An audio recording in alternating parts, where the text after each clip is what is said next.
আল্লাহ রাব্বুল আলামিন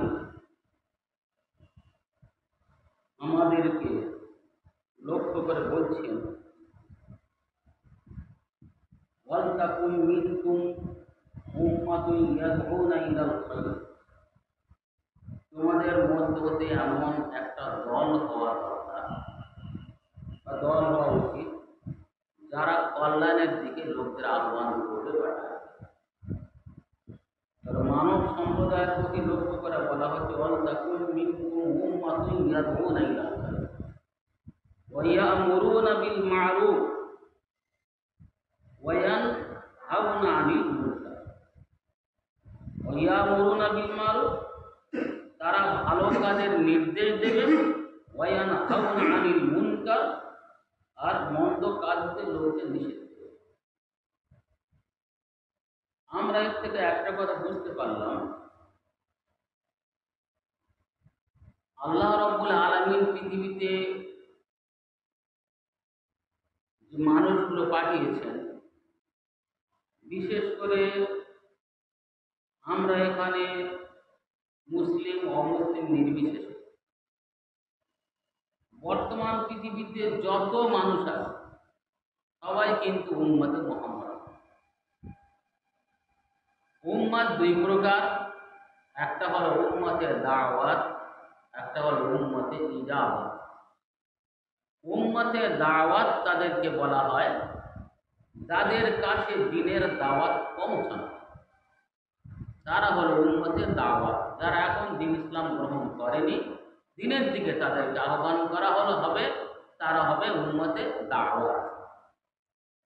আর একদল উম্মত হলো উম্মতে ইজাবাত, যারা দ্বীনের দাওয়াত গ্রহণ করেছে তাদেরকে বলা উম্মতে ইজাবাত। উম্মতে ইজাবাতের মধ্যে আবার অনেক ভাগ রয়েছে। এখানে বলা আছে, ওয়ালতাকুম মিনকুম উম্মাতুন ইয়াদউনা ইলাল খায়র, এই উম্মতে মুহাম্মদের কথা বলা। তোমাদের মধ্যে এমন একদল লোক হওয়া দরকার যারা লোকদের কল্যাণের পথে ডাকে, ভালোর পথে ডাকে। ওয়া ইয়া'মুরুনা বিল মা'রুফ, আর কি করে তারা? সৎ কাজের আদেশ করে। ওয়া ইয়ানহাউনা আনিল মুনকার, অসৎ কাজ মন্দ কাজ থেকে তারা লোকদের বিরত রাখে। উলাইকা হুমুল মুফলিহুন, আর তারা হবে সফল।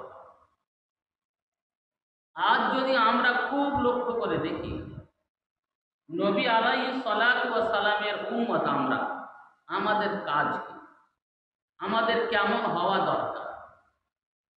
আজ আমাদের কাছে সময়ের মূল্যহীন হয়ে গেছে, যেন সময়ের কোনো মূল্যই নেই। যে সময়ের কদর করতে বলা হয়েছে, সময়ের মূল্য দিতে বলা হয়েছে, সেই সময়ের মূল্য আমাদের কাছে নেই। নবী করিম সাল্লাল্লাহু আলাইহি সাল্লাম বলেছেন, এমন একটা সময় আসবে তখন বছরটা মাসের মতো মনে হবে, আবার মাস মনে হবে সপ্তাহের মতো, সপ্তাহ মনে হবে দিনের মতো, দিন মনে হবে ঘন্টার মতো। চলেই যাচ্ছে আর চলেই যাবে। এ কোন সময়? এ ব্যাপারে বহু মনীষী বহু রকমের মতামত দিয়েছেন। কেউ বলছেন কিয়ামতের দিনের কাছাকাছি, কেউ বলছেন ইমাম মাহদী আলাইহিস সালাম যখন আসবেন, কেউ বলছেন না আরো একটু আগে।